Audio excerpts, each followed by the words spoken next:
A single line on a credit card statement was all it took. In that moment, 10 years of what I thought was a perfect marriage began to unravel, exposing a secret life meticulously built on lies. The smell of freshly brewed coffee and old books. That's how I always described our home. It was a scent of comfort, of stability. For 10 years, Mark and I had built a life that looked perfect from the outside, and for most of that time, it felt perfect from the inside, too. We had a beautiful house in a quiet suburb, 2 bright, happy kids, and a love story that our friends always called goals. Mark was the steady, reliable one, the handsome architect who would come home, kiss my forehead, and immediately ask about my day writing my children's books. I was the creative, slightly chaotic one who kept our home filled with laughter and art projects. We were a team. We were solid. It started with something so small, so insignificant, that I almost dismissed it. A charge on our joint credit card statement, $180 for a place called the Gilded Lily Spa. I frowned. I hadn't been to a spa in months, and when I did, I always went to my usual place, Serenity Now. The Gilded Lily was on the other side of town in one of those trendy, expensive districts. I asked Mark about it over dinner, casually stirring my pasta. "Hey, honey, did you buy a gift certificate or something from a place called the Gilded Lily?" He didn't even look up from his phone, just waved a dismissive hand. "Oh, yeah, for my secretary, Brenda. Her 20th work anniversary. The whole department chipped in." It made sense. Brenda was a sweetheart. I thought nothing more of it.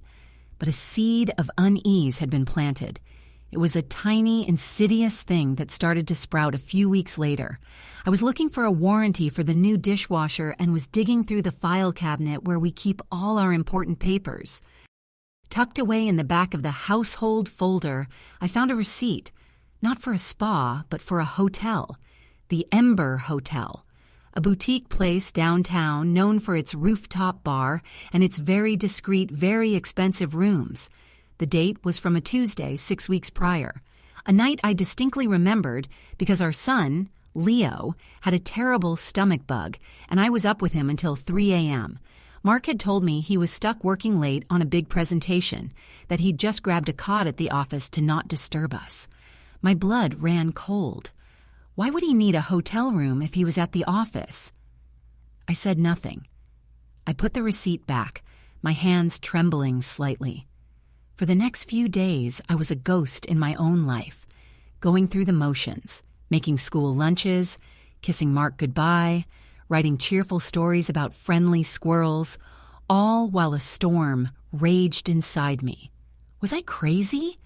Was I making a connection where there was none? Maybe there was a simple explanation. Maybe the hotel was for a client. Maybe the spa was for someone else. But the lies, no matter how small, were stacking up, and the feeling in the pit of my stomach, the one that had been a tiny seed, was now a tangled, thorny vine, choking my breath. I knew I couldn't confront him with just one receipt. He was too smart, too quick. He would have a plausible excuse that would make me feel like a paranoid, jealous wife. I needed more. I needed undeniable proof. So I started digging. Not with a shovel, but with a password and a login. I waited until he was on his annual fishing trip with his buddies, a weekend I usually spent catching up on my own projects. But this time, my project was him. With the kids at my mom's house, I sat at our big oak desk, the house eerily silent, and I logged into our joint bank account. I didn't just look at the last few months. I went back, a year, then 2, then 3. At first, it was a blur of numbers, mortgages, car payments, groceries, Amazon purchases. Our life, quantified in debits and credits. But then I started using the search function. I searched for the Gilded Lily, and there it was, not once, but 6 times over 2 years, always for $180, a very specific treatment, I presumed. Then I searched for hotels. The Ember Hotel popped up 3 times, the Serenity Inn twice, the Waterfront Suites 4 times. all on weeknights when he was supposedly working late or stuck in the city. My heart hammered against my ribs like a trapped bird, but it was the Zelle transfers that finally broke me, a name I'd never seen before. Chloe Vance. The transfers were like clockwork, the 15th of every single month, for 3 straight years. The amounts varied, but they were never small. $500, $800, sometimes over $1,000. I printed everything, every hotel charge, every spa visit, every single transfer to Chloe Vance. The stack of paper grew thicker and thicker, a heavy, damning testament to a life I didn't know he was living. By the time I was done, the sun was coming up and I was sitting in a pool of pale morning light, surrounded by 3 years of lies. I felt strangely calm. The crying was over. The panic was gone. All that was left was a cold, hard certainty. I waited a week after he got back from his trip. I let him settle back into our routine. I kissed him good morning. I asked about his day. I played the part of the loving wife perfectly. Then, on our 10th anniversary, I made his favorite dinner: steak, garlic mashed potatoes, and roasted asparagus. I opened the expensive bottle of wine we'd been saving. He was beaming, telling me how lucky he was, how he couldn't imagine his life without me. After the kids were in bed, he handed me a small velvet box. Inside was a beautiful diamond necklace. "For the best 10 years of my life," he said, his eyes shining with what I once thought was love. I didn't put it on. I just looked at him, my face a blank mask. "Mark," I said, my voice dangerously quiet, "we need to talk about the Ember Hotel." His smile faltered. Confusion, then fear flashed across his face. He started to stammer, launching into a pre-packaged lie about a client from out of town. I just stared at him, letting his words hang in the air and die. I didn't have to say a word. He saw it in my eyes. He saw that I knew. His face crumpled. The confident architect disappeared, replaced by a scared little boy.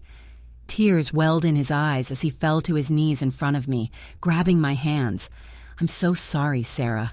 Oh God, I am so sorry. It was a mistake, a stupid, unforgivable mistake." He was sobbing now, his head buried in my lap.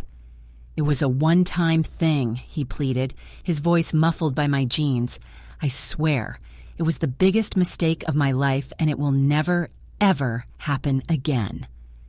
I let him cry for a full minute, a cold silence stretching between his desperate sobs. I felt nothing. No pity, no anger, just a vast, chilling emptiness. Slowly, I pulled my hands away from his.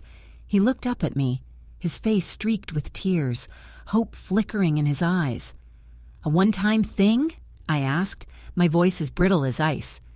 I reached beside my chair and picked up the thick, 1-inch stack of paper I had printed out, bound neatly with a rubber band. I held it up between us, the stark black and white of the bank statements, a weapon in the warm, ambient light of our dining room. Then, with a flick of my wrist, I dropped it onto the table in front of him. It landed with a heavy, definitive thud. The sound echoed in the silent room, a dull, final thud. Mark flinched as if I'd struck him.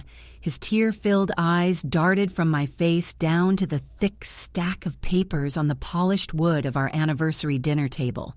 For a moment, he just stared, his breath catching in his throat. His hand, shaking violently, reached out and hovered over the top page before pulling back, as if the paper itself might burn him. He knew exactly what it was. He didn't even have to look. The architect in him, the man of details and plans, knew he was looking at the meticulously drafted blueprints of his own destruction. "Sarah, no. Please," he whispered, his voice cracking. "Don't do this." "Don't do what, Mark?" I asked, my voice still level, devoid of the emotion that was churning a black sea in my gut. "Don't show you the truth? I thought you were a man who appreciated facts and figures."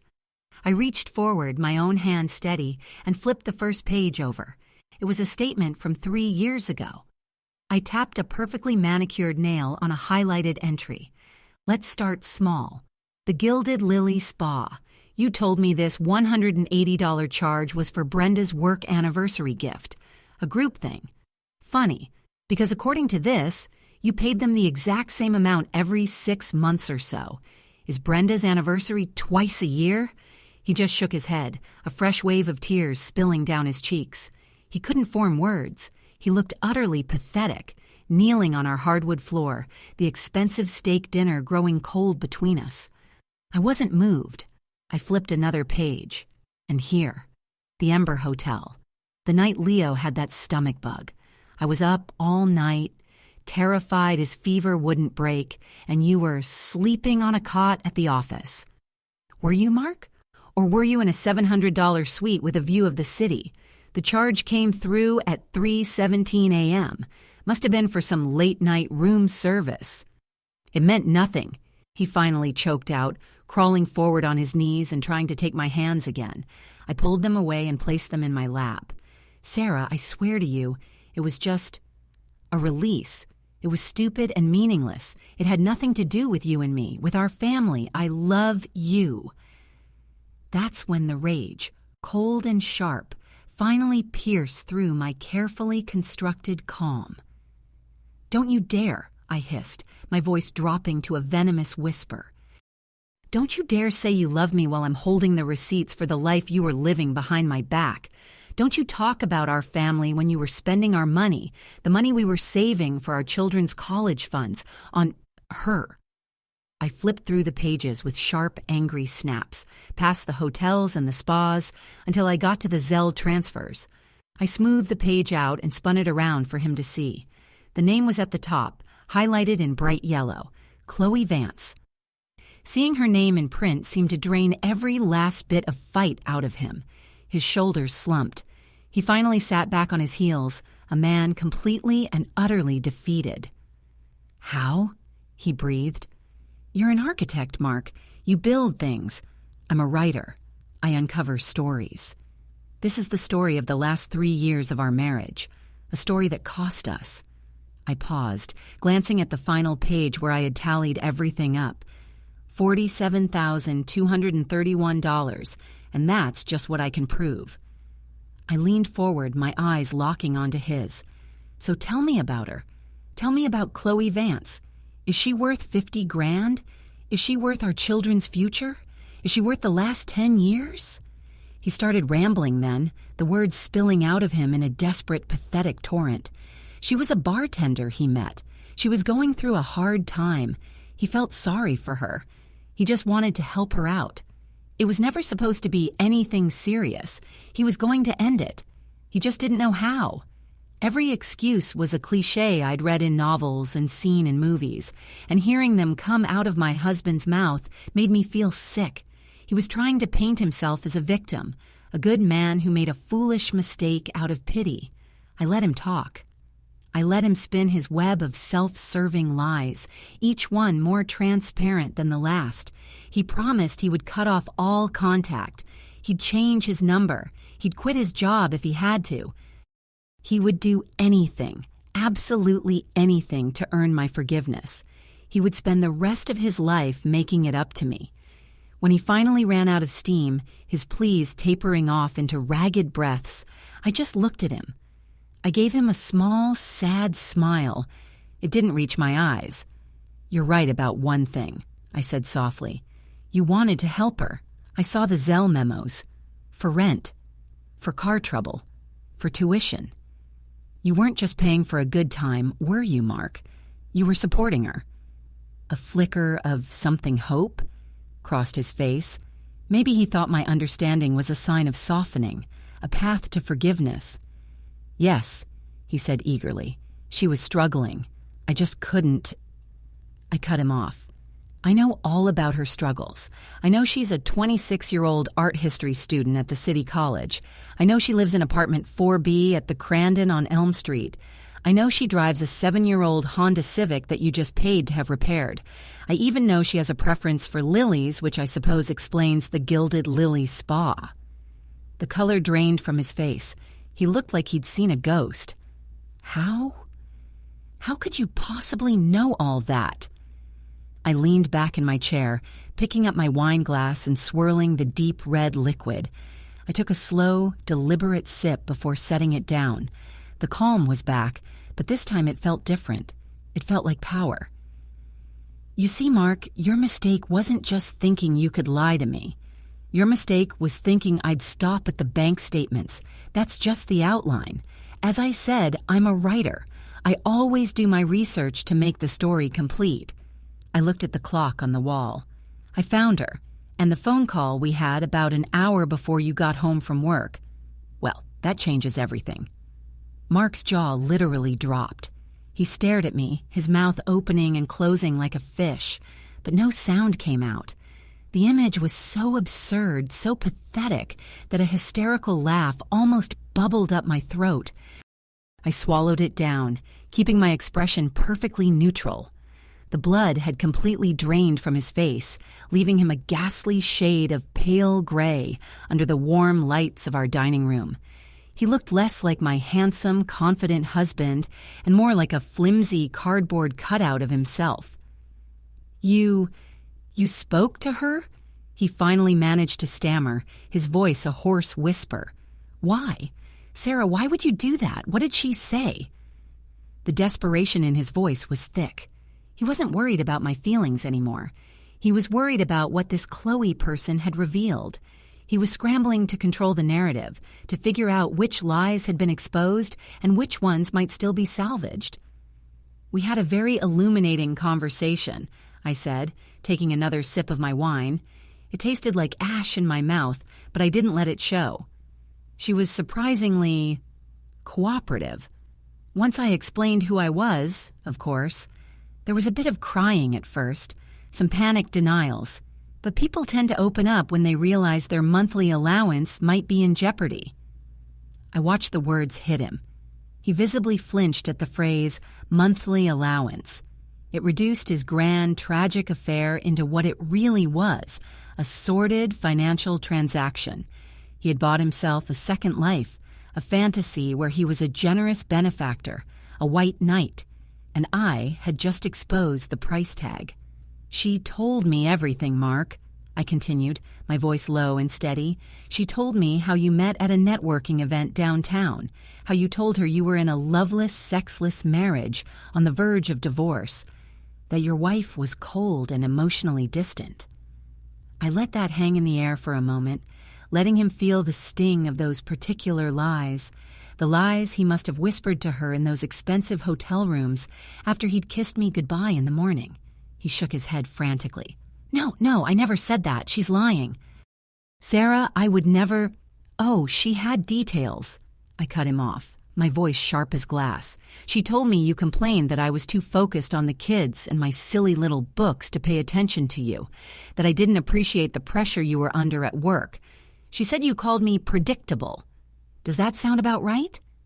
He deflated, all the frantic energy draining out of him, leaving a hollow shell kneeling on the floor. He couldn't meet my eyes. He stared at a spot on the hardwood, defeated. The truth was out, and it was uglier than he could have possibly imagined. "But that's not the most interesting part of our conversation," I said, leaning forward and placing my elbows on the table. I felt like a general moving pieces on a battlefield. The most interesting part was when I asked her why she stayed with a married man for 3 years, why she let you support her. I expected her to say it was for the money, and it was, partly. But she also thought she had a future with you. Mark's head shot up, his eyes wide with genuine shock. "What? No, I never promised her anything like that. I was always clear." "Were you, Mark? Were you clear when you took her to look at houses a few months ago? A little 2-bedroom bungalow over in Northwood. Did you tell her that was just for fun? Or did you let her pick out paint swatches for the nursery?" The silence that followed was absolute. He looked like I had physically slapped him. The house hunting. That was a secret he thought was buried deep. He probably hadn't even used our joint account for the realtor fees, thinking he was being clever. But Chloe had been more than happy to fill in the gaps. She had described the house in perfect detail, right down to the lemon tree in the backyard. She had truly believed he was leaving me, leaving our children to start a new family with her. He finally broke. A deep guttural sob ripped from his chest.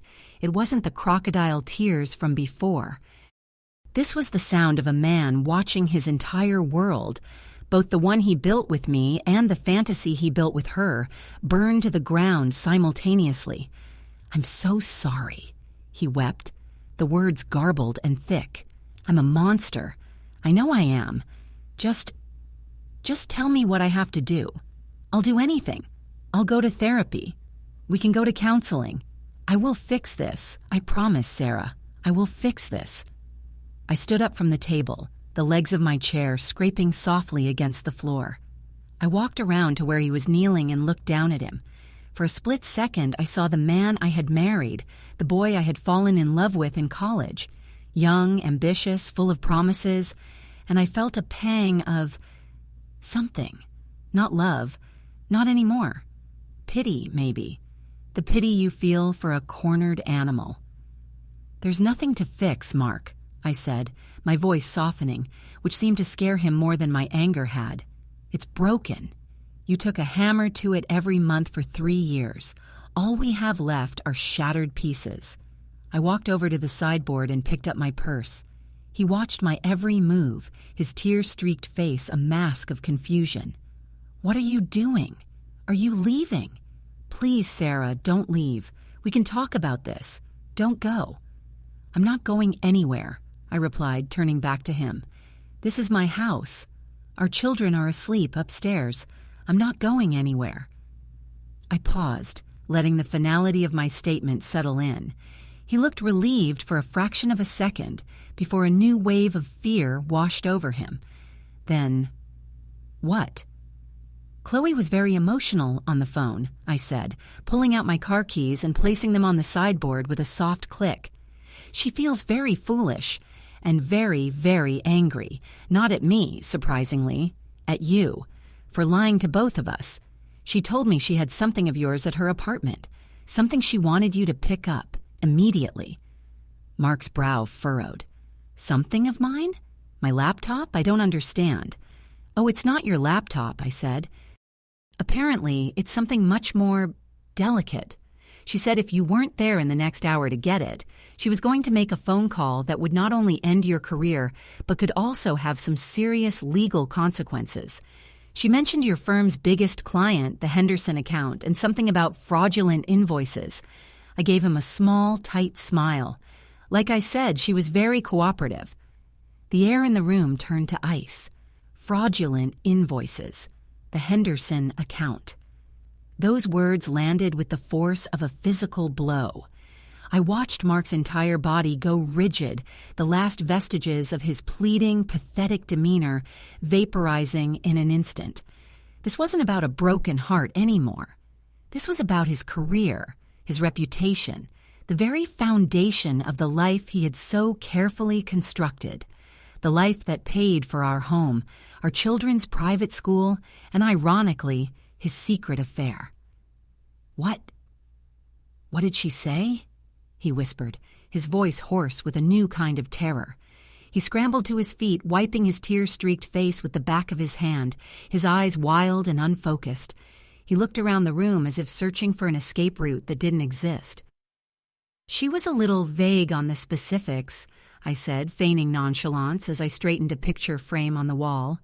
"Something about you borrowing from Peter to pay Paul, using funds from the Henderson project to cover some personal expenses. Expenses like, say, a down payment on a certain 2-bedroom bungalow in Northwood. She mentioned a folder, a blue one, said you kept it in the bottom drawer of her nightstand. Apparently you thought it was a safer place than our home office." He stared at me, his face a canvas of dawning horror. It was true, all of it. I could see the confession in his eyes, more clearly than if he had screamed it. The sheer arrogance of it was breathtaking. He had been stealing from his most important client, and he had hidden the evidence at his mistress's apartment. He had woven a web of lies so tangled and vast that it was now collapsing in on him from all sides. "I have to go," he said, his voice a frantic gasp. He lunged for his keys on the hook by the door, his movements clumsy and uncoordinated. I have to talk to her. She's misunderstanding. This is a huge misunderstanding. Is it? I asked, my voice calm and cutting. It sounded pretty clear to me. She gave you 60 minutes, Mark, and you've already wasted 10 of them. He fumbled with the doorknob, his hands shaking too badly to turn it. Sarah, please. We can deal with us later. Right now, my entire life is on the line. Our life. If Henderson pulls the account, I'm ruined. The firm will be ruined. We'll lose everything. You'll lose everything, I corrected him softly. I think you'll find that I've taken steps to protect myself and the children from your professional indiscretions. He finally managed to wrench the door open, the cool night air rushing into the warm house. He turned back to look at me one last time, his face a desperate plea. I will fix this, he said, the words a hollow echo of his earlier promise. I will get the folder, and I will come back, and we will sort this out. I swear it. And then he was gone, the door slamming shut behind him. I listened to the sound of his car starting with a roar, the tires screeching as he peeled out of our quiet suburban driveway. For a long moment, I just stood there in the sudden deafening silence of the house. The smell of the uneaten steak and the expensive wine hung in the air, a sickeningly sweet perfume of betrayal. I walked calmly to the front window and peered through the blinds, watching his taillights disappear down the street. He was driving far too fast, a man possessed by panic. He was heading straight for Elm Street, straight to Chloe's apartment, desperate to retrieve the evidence of his crimes and salvage what was left of his life. A small, grim smile touched my lips. He was so predictable. I turned from the window and walked back to the dining room table. I picked up my wine glass and took a long, slow swallow. Then I pulled out my phone. I didn't call a lawyer. I didn't call my mother. I opened my texts and found the number I had called an hour ago, the number for Chloe Vance. My thumbs moved quickly across the screen. He's on his way, just like we planned. A moment later, 3 little dots appeared and then a reply. I'm ready. My brother is here with me just in case. Are you sure about this, Sarah? I looked around my beautiful home. I thought of my 2 children sleeping peacefully upstairs, blissfully unaware of the earthquake that had just shattered their family. I thought of the 10 years I had poured into this man, this marriage, only to have it all be a lie. Was I sure? I had never been more sure of anything in my life. I texted back. Positive. He thinks he's coming to get a blue folder. Let him tear the apartment apart for a few minutes. Let him feel that panic. Then you know what to do. Chloe's reply was instant. Got it. The other package is waiting for him. I put my phone down on the table, right next to the damning stack of bank statements. Mark was racing across town to retrieve a blue folder full of fraudulent invoices. A folder that didn't exist. Chloe and I had invented it during our long, tearful, and surprisingly productive phone call. She was a woman scorned, and I was a woman betrayed. Together, we made a formidable team. She wanted revenge. I wanted a clean, undeniable exit. The blue folder was a phantom, a ghost designed to lure Mark into a trap. He was walking into an ambush he couldn't possibly see coming. He was so focused on the threat to his career that he was completely blind to the real danger. He thought he was going to retrieve evidence. He had no idea he was about to be served with it. I glanced at the clock. It would take him 20 minutes to get to her apartment. 5 minutes of frantic searching. Then the surprise. I walked into the living room and sat down on the couch, the one we'd picked out together after Leo was born. The silence of the house was no longer deafening. It was peaceful. It was the sound of the storm passing, the sound of a new beginning. I knew with absolute certainty that when Mark finally came home, if he even dared to come home, he wouldn't be the same man who had just run out the door. Because the package waiting for him at Chloe's apartment wasn't a blue folder. It was a manila one, and its contents would detonate the rest of his life far more effectively than any fraudulent invoice ever could. The next 45 minutes were the longest of my life. I didn't clean the dinner dishes. I left the abandoned anniversary feast on the table, a perfect tableau of our ruined marriage. I simply sat on the living room couch, phone in my lap, and waited. The house was so quiet I could hear the hum of the refrigerator, the gentle sigh of the furnace kicking in. It felt like the whole world was holding its breath. My mind replayed the key moments of my conversation with Chloe. At first, she'd been defensive, hysterical, a jumble of tears and accusations. But as I calmly laid out the bank statements, the timeline, the sheer scale of his deception, her anger shifted. It began to mirror my own. She realized he hadn't just lied to me. He'd constructed an entirely separate fantasy for her, promising a future he never intended to deliver. He had used her dreams as collateral for his ego. That's when she agreed to my plan. My phone buzzed, startling me from my thoughts. It was a text from Chloe. He's gone. It worked perfectly. He was like a caged animal, ripping my place apart. My brother had to step in. He's a big guy. Mark didn't argue. Another buzz, a picture message. It was a photo of a large manila envelope lying on a coffee table. My handwriting was clearly visible on the front. Mark. My reply was simple. Thank you, Chloe, for everything. I've transferred the funds we discussed. Good luck with art school. Her final text came a moment later. You too, Sarah. Go get your life back. And that was it. The alliance, born of mutual betrayal, was dissolved. I leaned my head back against the couch and closed my eyes, a profound sense of exhaustion washing over me. It was done. The trap had been sprung. Now all I had to do was wait for the fallout. I must have dozed off because the next thing I knew I was being jolted awake by the sound of a key fumbling in the front door lock. My eyes snapped open. The clock on the cable box read 1:12 a.m. I sat up straight, my heart beginning to pound a slow, heavy rhythm against my ribs. The door creaked open, and Mark stumbled in. He looked like a ghost. His suit was rumpled, his hair disheveled, and his face was utterly vacant, stripped of all emotion. In his hand, he clutched the manila envelope.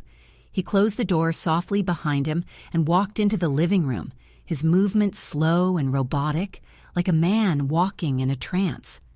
He stopped in the middle of the room and just looked at me. The arrogant architect, the pleading husband, the panicked criminal. All those versions of him were gone. All that was left was a hollowed-out man. There was no blue folder, he said, his voice flat and lifeless. It wasn't a question. No, I said, my own voice equally quiet. There wasn't. He sank onto the armchair opposite me, the envelope still clutched in his hand. He didn't open it. He didn't have to. He knew what was inside. She had her brother there, he said, staring at the floor. He handed me this. Said if I ever contacted her or you again, he'd take care of it. He finally looked up at me, his eyes filled with a kind of bewildered awe. This was all you. You planned all of this. I protect my family, Mark, I said, and you ceased to be a part of it the moment you started wiring our children's college money to your mistress. You just didn't know it yet. Slowly, as if it weighed 1,000 pounds, he placed the envelope on the coffee table between us. Inside were the divorce papers I'd had my lawyer draw up last week. They were thorough. I'd get the house, primary custody of the kids, and a significant portion of his assets, bolstered by the undeniable proof of his infidelity and financial indiscretions. Also inside was a signed and notarized confession from Chloe, detailing the entirety of their 3-year affair, including the financial support and his promises of a future together. It was airtight. It was undeniable. It was a checkmate. What about the invoices? He asked, his voice barely a whisper. The Henderson account? A lie, I said simply. A story. Something to get you out of my house and into hers. Something to make you feel the same panic and terror that I've been feeling for weeks. Consider it a parting gift." A single bitter laugh escaped his lips. He shook his head slowly, a look of grudging respect in his eyes. "You always were the better storyteller." He finally looked at the papers, then back at me. "You'll ruin me." "No, Mark," I said, standing up. "You ruined yourself. You did this. Every Zelle transfer, every hotel booking, every lie. This is just the epilogue.